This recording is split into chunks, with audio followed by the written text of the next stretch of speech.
All right, so let's start with the overview. So, why end of year four, right? What's the purpose of it? Why is it in CalPADS? And so, the driving legislation for special education, of course, is the Individuals with Disabilities Act, or IDEA. In particular, we want counts for students participating receiving services from a special education plan. The counts of special education status and non-participation reason. In IDEA, this is simply called exits, special education exits, but in CalPADS, that's reported through the special education status and the non-participation reasons. And the count of students with disabilities identified, the count of post-secondary status outcomes for students with disabilities. And so this differs from fall one, right? If you remember, we do fall one census count, and it in the year four data collection differs for several reasons. One, of course, it's a view of the entire academic year, but a lot of this data from the entire academic year goes to child find. So we're not looking at just as in fall one active plans, right? We're looking at anyone who has been tested because we have the child find requirement from IDA. Exits is not part of fall one, and then the post-secondary status isn't part of fall one. So that's, the reason why we have two data collections here. And we can't just say, oh, we did it in end of year one. It's the exact same thing, right? It's the exact same files with the exception of the PSTS, but there's different data coming. And so how's the data used? The status, the SWDS, the MEET, and the plan help us identify accounts for IDEA, special education monitoring, and provides data for the dashboard. The services file, right, is used for special education monitoring, and the post-secondary status file provides us with those post-school outcomes that are required by IDEA. And now we have key date. In theory, the data collection window starts on May 6th, but as you know, and everyone's pretty consistent about submitting data on an ongoing basis. But as my thought was, as you know, you can submit data before the data collection window. With special education, that's generally the rule, so we don't need to harp on that. We are targeting July 11th for everyone to have zero errors across all four submissions, right? The certification deadline is July 25th, and then the close of the amendment window is August 8th. So those are the key dates for this academic year. And of course, the reporting period, the data that's valid for this submission will be any of the special education record between July 1st, 2024, June 30th, 2025. All right, so we were talking about the key dates. This is a visual of the data collection window. So what we pointed out yesterday, we have this big gap. We're in this big gap, right? This purple end of year submission starts about May 6th. See, May 6th right here. Work can be done, right? But like I said, generally speaking, those files related to special education are submitted on an ongoing basis. So that's generally for end of year four what you want to be doing.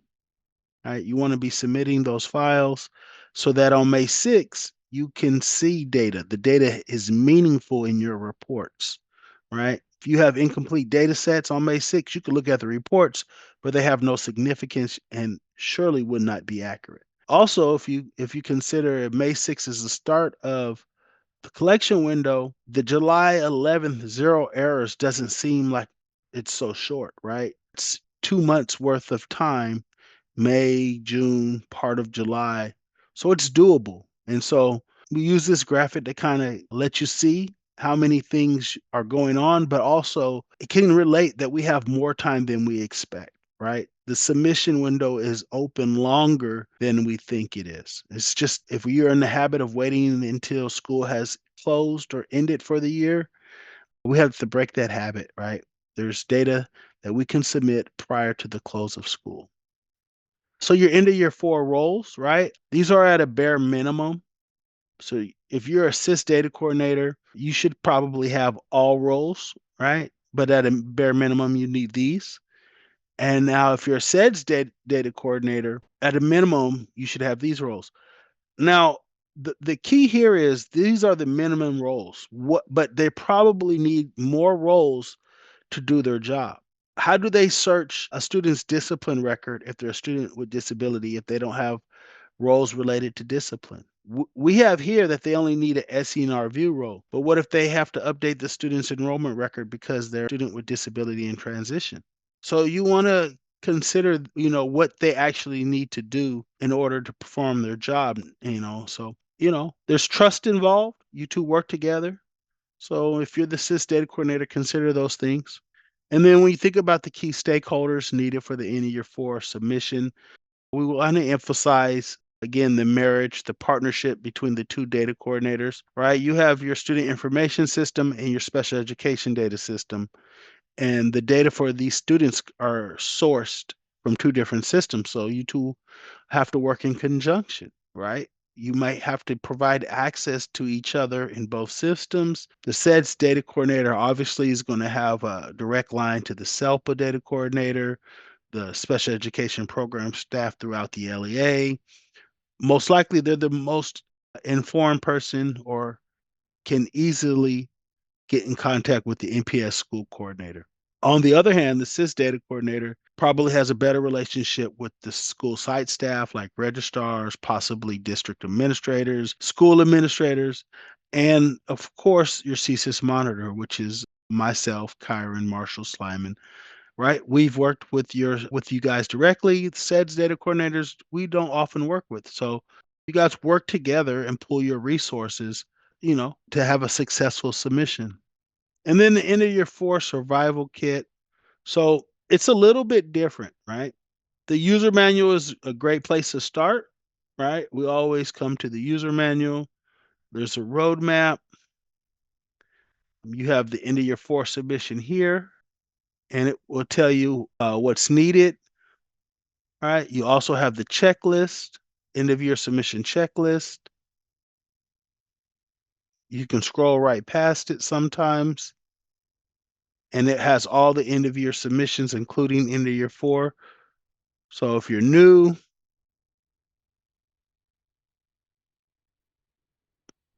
here's the checklist. You have end of year prep, but then you scroll down to end of year four. So here you have the duties and responsibilities of end of year four.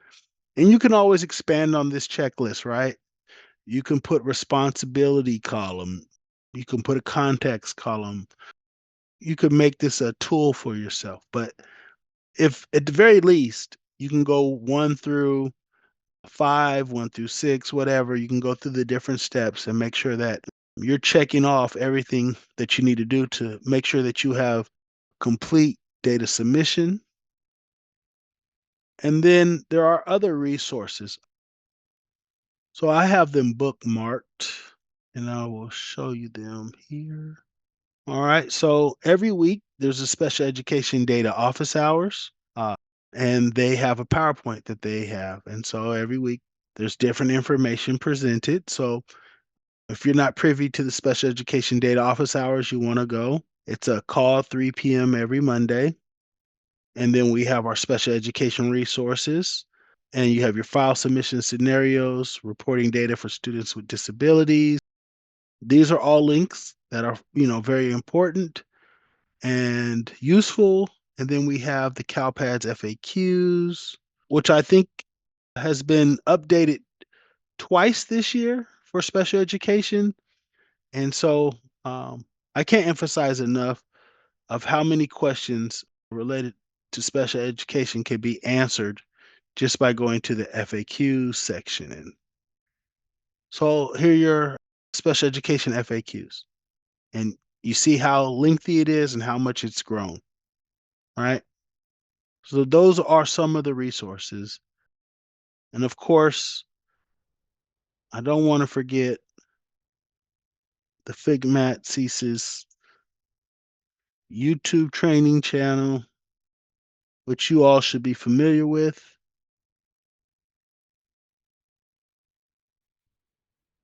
Hopefully my voice doesn't start up. Here we go. All right, we're all familiar with this here. You see all these CDE? You know it's CDE and not CSIS because there's no colors. Pretty bland. So the next addition to this at some point will be the current roadshow that Dominic is on. I'm sure we'll be tasked to record it and present it and make it available.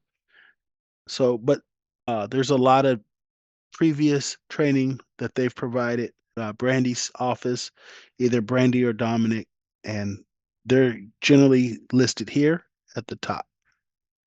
So it's pretty prominent on our channel.